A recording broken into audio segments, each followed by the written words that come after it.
Bonjour à tous, j'espère que vous allez bien. Donc dans cette nouvelle vidéo, on va parler de monnaie de troc. Mais avant toute chose, n'oubliez pas de vous abonner à cette chaîne si ce n'est pas encore fait, de liker, de partager et d'activer la cloche pour ne manquer aucune autre vidéo. Et également en dessous, j'ai mis le lien des différents ouvrages qui sont à votre disposition. Donc on va commencer le sujet dès maintenant. Alors une monnaie de troc, qu'est-ce que c'est? En fait, une monnaie de troc, tout comme une autre monnaie, ça passe par une seule chose, c'est la confiance. La confiance pour échanger une monnaie contre un bien et un service. Et il faut savoir que bien avant qu'on ait des monnaies telles que l'or et l'argent métal, on a eu, en fonction des différents peuples et des différentes ethnicités, des monnaies qui ont circulé, qui est tout autre que du métal. Donc par exemple, on a eu des plumes, on a eu des os, on a eu des coquillages, on a eu des tissus tels que le coton et la soie. Les commodités, on avait le café, le thé, on a eu également le sucre et d'autres commodités. On a également les cigarettes qui étaient plus une monnaie dans les prisons. Donc vous voyez que toutes ces différentes choses en fait permettaient d'échanger un bien et un service contre une autre chose. Par exemple, j'aurais pu très bien échanger du café pour avoir du thé, etc. Tout passe par de l'échange. Et au fil des temps, en fait, on a eu des monnaies qui sont apparues telles que l'or, l'argent métal. Et ces monnaies, en fait, on mettait le poinçon avec l'effigie d'une grande personne qui représentait la nation, tel qu'un empereur et un roi. Et lorsqu'il y a eu un gros problème dans l'économie, eh bien, on s'est rendu compte qu'on retournait sur des choses un peu plus basiques et qu'on pouvait très bien s'échanger du café et du thé contre d'autres biens et services.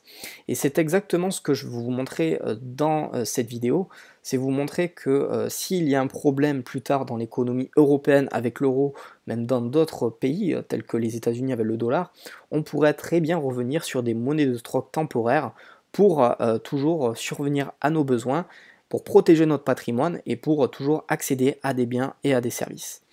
Donc pour cela, on va faire un peu d'histoire et on va revenir en premier en France avec ce premier exemple. Donc le premier exemple, ça a été la dévaluation de la monnaie en France après la Révolution française. Beaucoup de gens apprennent la Révolution française en pensant seulement qu'il y a eu le roi qu'on a décapité, qu'il y a eu les droits de l'homme, etc. Et puis tout était fini. Non, ça ne s'est pas arrêté à là. En fait, il y a eu un gros problème dans l'économie française après la Révolution. Il y a eu ce qu'on appelait les assignats. Alors les assignats, ça a été une monnaie française qui a été créée en 1790. Les communistes français de l'époque avaient, on va dire, spoilé les biens du clergé, donc du Vatican. Et donc en fait, ils avaient reposé cette monnaie fiduciaire, cette monnaie papier, sur de la pierre, donc sur les biens immobiliers. Et en plus de ça, ils faisaient de la planche à billets, c'est-à-dire qu'ils imprimaient plus qu'ils ne devraient d'assignats. Donc en fait, on s'est retrouvé avec une masse monétaire qui était plus importante que la valeur des biens et des services qu'il y avait sur le marché. De ce fait, durée de vie de la monnaie, 6 ans. Donc en 6 ans, la monnaie ne valait plus rien. Et en fait, ça ne s'est pas arrêté à là. Ils ont décidé de créer une nouvelle monnaie, après, en 1796, les mandats, donc qui ne reposaient également sur aucune vraie valeur, donc là ça ne reposait même pas sur les biens immobiliers, et en plus de ça, ils utilisaient la planche à billets. Donc je ferai une vidéo dédiée spécialement à la crise financière qu'il y a eu dans les années 90 en France. Pourquoi? Parce que c'est très important de comprendre qu'il y a bien eu au-delà de la Révolution française, les Français qui mangeaient plus de pain. Je vous montrerai par des exemples avec des prix tels que le pain, les bougies, les vêtements, que tous les prix avaient flambé et avaient pris plus de des fois 10, des fois 100. Ça a été un véritable massacre. Et du coup, durée de vie des mandats, en fait, ça n'a duré que 1 an. Et donc du coup, les Français, vu qu'ils n'avaient plus confiance en la monnaie papier, mais par exemple dans la région de Bordeaux, eh bien, ils pouvaient s'échanger des boutons de vareuse militaire. Donc pour ceux qui ne savent pas, je vous montre, donc ce sont des boutons qu'on mettait sur les vestes d'officiers militaires, ce n'était pas des boutons de civils, non, c'était des boutons spécifiques, et cela en fait ça permettait d'être la monnaie locale, la monnaie d'échange que les Bordelais avaient confiance en cet outil d'échange. Il aura fallu attendre Napoléon pour que Napoléon il dit de son vivant qu'il ne mettra aucune monnaie papier, et il a tenu sa promesse car il a décidé de créer la Banque de France, et également il a introduit le franc germinal, et on n'a pas eu de gros problèmes monétaires de 1800 jusqu'en 1914. Donc pour dire que vraiment la monnaie papier, c'est vraiment le gros piège dans toutes les économies. Il vaut mieux être sur des vraies monnaies locales dont les gens ont confiance plutôt que imprimer sans relâche des bouts de papier. Les États-Unis. Alors les États-Unis, c'est un peu plus récent dans l'histoire. Voilà $1 en 1933. Alors oui, ça peut vous choquer. Oui, c'est un coquillage dont on a seulement dessiné dessus comme quoi ça valait $1. Et en fait, ça a été vraiment une histoire folle et pourtant ça a fonctionné. Alors le deuxième exemple, c'est après le krach de 1929. On a eu Roosevelt qui était au pouvoir et qui avait introduit des lois totalement absurdes. Par exemple, il y avait eu la fermeture temporaire des banques en 1933. Pourquoi? Parce que beaucoup d'Américains avaient peur que les banques ferment et avec leur argent.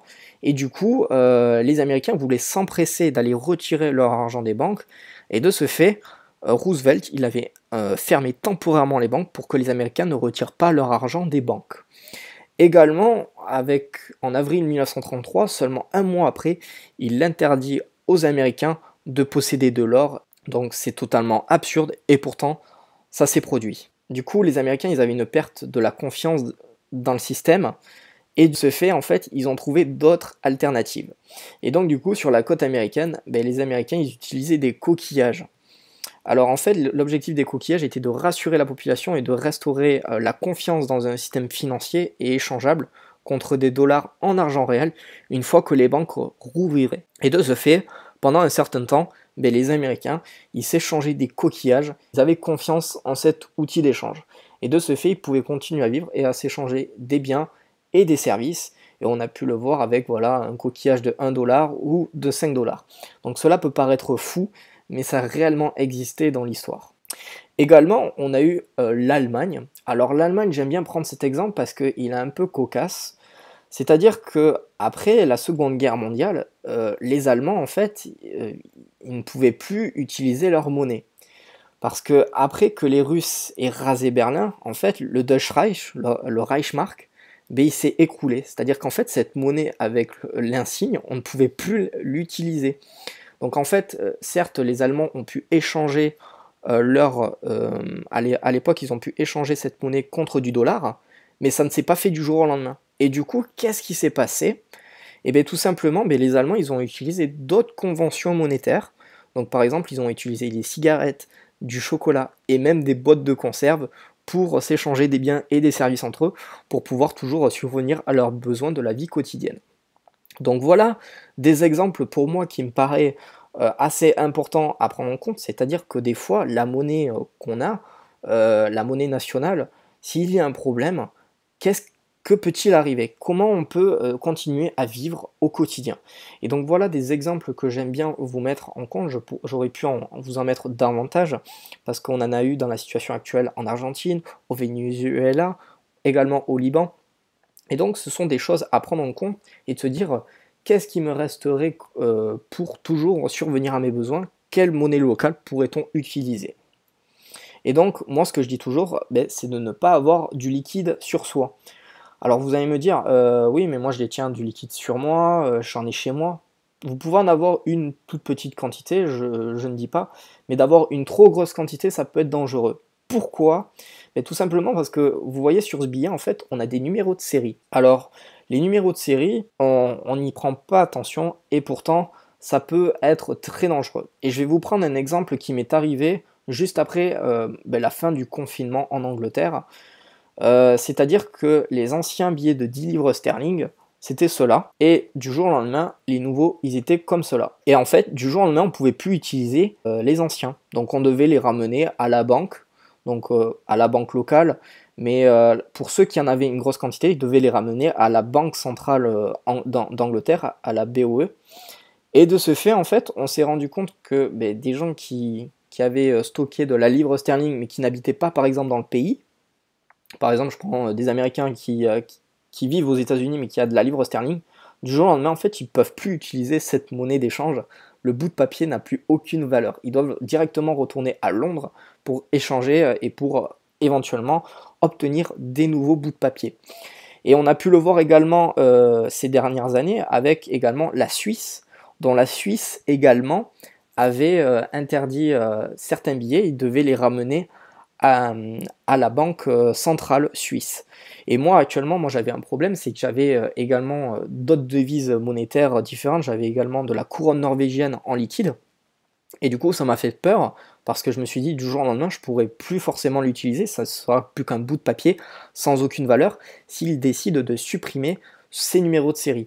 Donc c'est pour ça qu'il faut faire très attention lorsqu'on détient des devises étrangères chez soi, c'est de se dire que ce n'est que limité dans le temps. Si demain il décide d'annuler ces numéros de série et de créer une nouvelle émission de bout de papier en disant ben, les anciens ne sont plus valables, ben, en fait vous vous retrouvez avec une perte de votre capital. Donc c'est pour ça que protégeons son patrimoine dans différentes devises monétaires en papier chez soi, ça peut être très dangereux. Et j'ai eu un commentaire et je souhaitais le partager avec vous, donc j'ai quand même voulu mettre l'anonymat sur cette personne. Ce n'est pas une histoire de patrimoine, c'est le fait de dénigrer l'argent papier. Moi je suis pour le cash car je pense que les banques n'ont pas besoin de tout savoir, ils contrôlent déjà bien assez, surtout en France. Oui certes, mais si demain ils décident d'annuler une émission de bout de papier, comment on fait? Et éventuellement, s'ils dévaluent encore plus la monnaie papier, comment on fait? Donc c'est pour ça que moi, je ne suis contre l'argent papier, car tôt ou tard, on sait que ça se terminera mal. Et donc c'est pour ça que pour stocker de la vraie valeur, on peut partir sur de l'or, que ce soit 22 carats, du 24 carats, également de l'argent métal. Pourquoi pas éventuellement pour ceux qui sont, moi je vous donne très peu mon avis sur le Bitcoin, mais je n'irai pas forcément là-dessus. Moi je préfère éventuellement du vin, etc. Trouver d'autres moyens qui peuvent servir de monnaie d'échange autre que des bouts de papier. Donc si vous avez des questions, ben, n'hésitez pas à les mettre en commentaire, je me ferai un plaisir d'y répondre. Et pour ceux qui veulent aller encore plus loin, j'ai mis des ouvrages à votre disposition où on ira beaucoup plus loin sur comprendre qu'est-ce qu'une monnaie papier, que toutes les monnaies papier dans l'histoire sont tombées à zéro. Également un ouvrage qui est plus destiné pour investir dans l'or de A à Z, et également le jeu financier pour comprendre comment fonctionne le jeu de la dette. Donc le lien est juste en dessous de la vidéo. Moi je vous dis à bientôt dans une prochaine vidéo, prenez soin de vous.